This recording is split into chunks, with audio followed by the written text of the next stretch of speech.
What is my take on the State of the Nation address? Well, I'll just say that it showed us that the state of the nation of South Africa is not good. Actually, it signaled to one and all, you really did not need to be all that clever to see that things are on a downward spiral.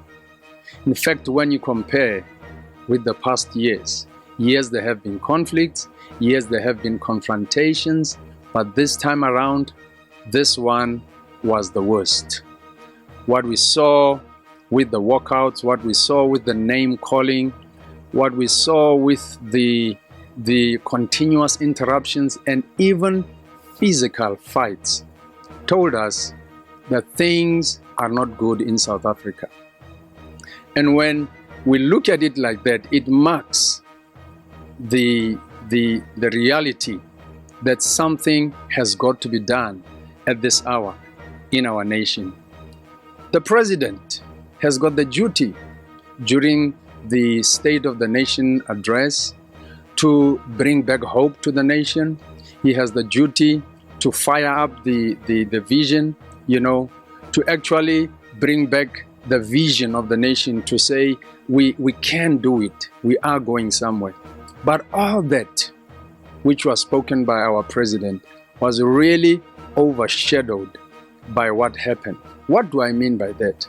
I mean, even if the president would have painted the rosiest picture of the possibilities of the future for South Africa, with a leadership like that, with relationships like that in government, in spite of the fact that we know politically you would not get parties agreeing all the time, but with that kind of conflict among parties, it tells us that that vision that could have been rolled out by the president was really not going to be possible.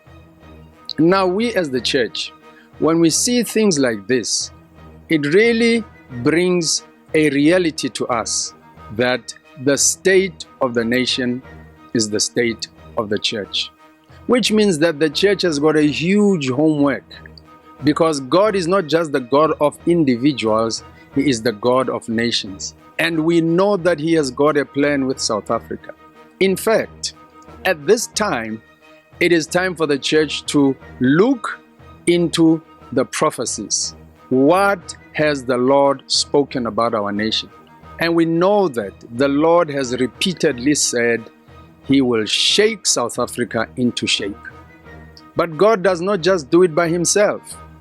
When He repairs things in a nation, He is going to bring up His people. Like the scriptures tell us, that those who have been touched by the Spirit of God, those whom the Spirit of God has changed, He uses them to close the breaches, to heal the nation. And so it is time for us to reconcile the prophecies and come to that place where we are saying, this is what the Lord says. It's time for the church to arise in two ways. First, we have got to intensify prayer. I am aware that there are many people praying, many groups praying, but we need to intensify that. But secondly, which we need to see more, is for the Daniels to arise. Those whom God has put in government, in key positions, to arise and to take their place and to become instruments of God's agenda in South Africa. We need to pray for them, but they must take their place. This is their hour.